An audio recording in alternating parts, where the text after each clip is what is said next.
Bonjour à tous et à toutes, aujourd'hui je vais vous expliquer quel format prendre pour formater justement un disque dur externe suite d'une de mes vidéos que j'avais fait il y a maintenant un an, au mois d'avril 2019. Vous faites exactement les mêmes recommandations que j'avais fait précédemment. Vous faites dans Autre utilitaire de disque et là la fenêtre d'utilitaire de disque, il y a toujours les mêmes propositions de vos différents disques, disque dur externe ou disque dur externe. Moi aujourd'hui, ce qui m'intéresse, c'est de formater simplement l'un des formats du disque dur externe USB disque média, qui est actuellement formaté au nom de document. Ce disque dur, parce que ça en fait, le disque dur là, c'est le disque dur physique, et la partition qui a été formatée, parce que ça s'appelle une partition, qui a été nommée document. Vous cliquez dessus, là où vous avez toutes les informations de ce disque concerné. Pour le formater, il suffit juste de prendre les mêmes formules de effacer le document. Là vous avez la notification pour nommer votre disque soit par document ou le nommer autre nom comme essai, source, sauvegarde. Voilà, vous pouvez nommer votre disque dur comme vous le voulez. Après il y a les propositions format. Alors là, le format macOS, en fait, ça c'est le format journalisé, c'est le format standard de macOS. Après, vous avez le Mac étendu, vous avez MS-DOS FAT et le exFAT.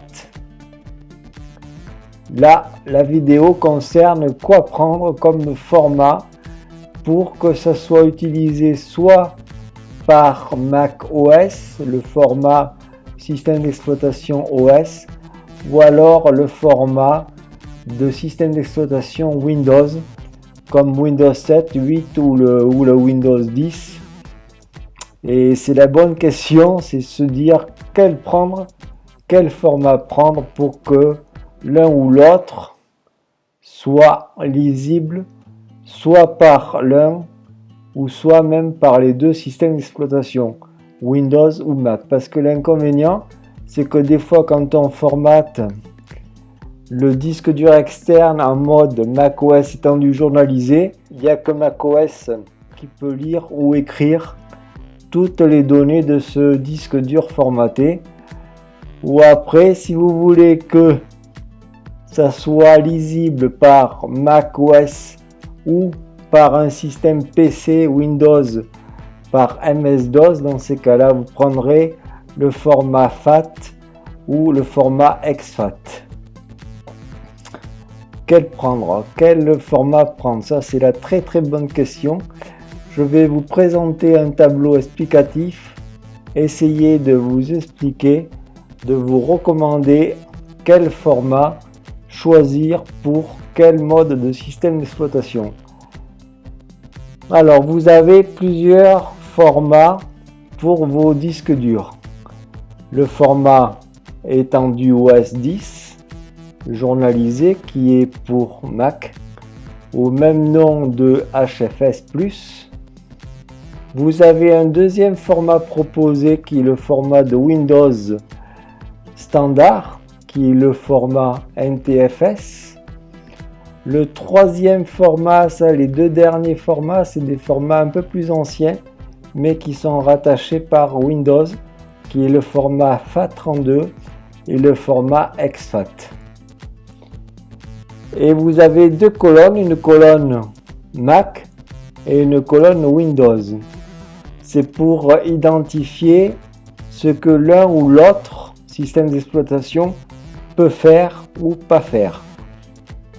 Quand vous êtes dans la rubrique Mac, sous le système OS 10, vous pouvez utiliser ce format uniquement pour Mac. C'est-à-dire que le Mac OS pourra lire et écrire sans aucun problème toutes les données sur votre disque dur formaté.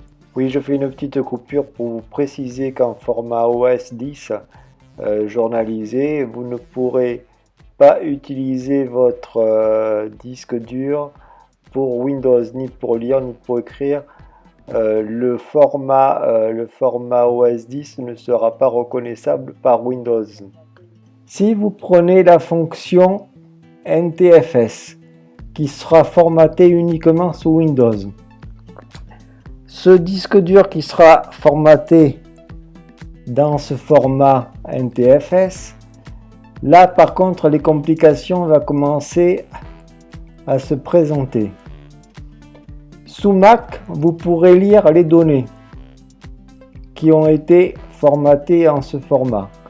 Mais par contre, vous pourrez pas du tout ni modifier ni écrire sur ce disque dur.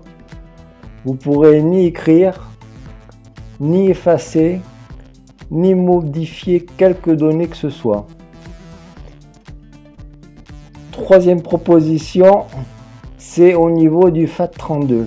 Le FAT32, vous pourrez le formater depuis les Mac OS sans aucun problème, même par Windows, vous pourrez sans aucune difficulté formater en FAT32.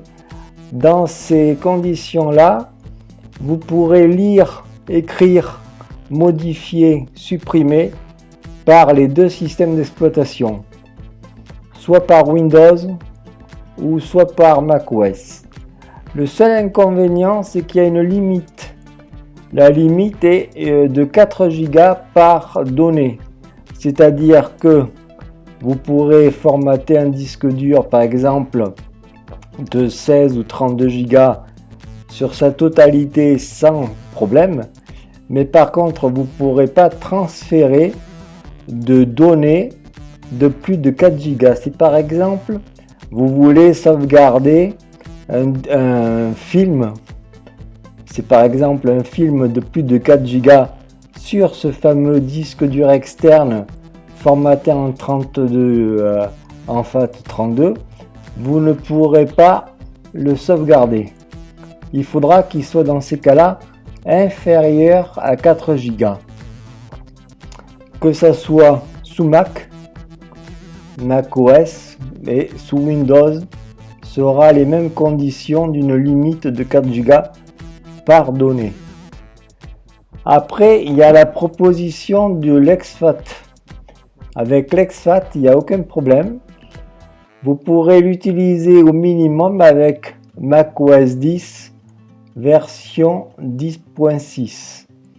Et au minimum, il sera reconnu aussi par Windows Vista, la version Service Pack 1. A priori, vous pourrez sans aucun problème utiliser le format exFAT pour utiliser votre disque dur dans les deux formats de Windows ou Mac. Bon, ben avec tout ça, j'espère que vous avoir bien expliqué les conditions et quel choisir, quel format choisir pour différentes utilisations de vos systèmes d'exploitation Windows ou Mac, ou même les deux sans aucune difficulté par rapport à ces diverses propositions. Bon, mais je vous remercie et puis n'hésitez pas à me liker, à me remercier de ces explications et n'hésitez pas à me demander si ultérieurement vous avez d'autres questions à propos de ce formatage. Par contre, tout formatage supprimera définitivement toutes vos données. Alors le conseil que je vous donne, c'est de faire une sauvegarde sur un autre disque dur de toutes vos données avant de formater quoi que ce soit. Espérant de vous être de bons conseils et surtout n'hésitez pas à me faire un petit pouce et de me remercier occasionnellement. Au revoir.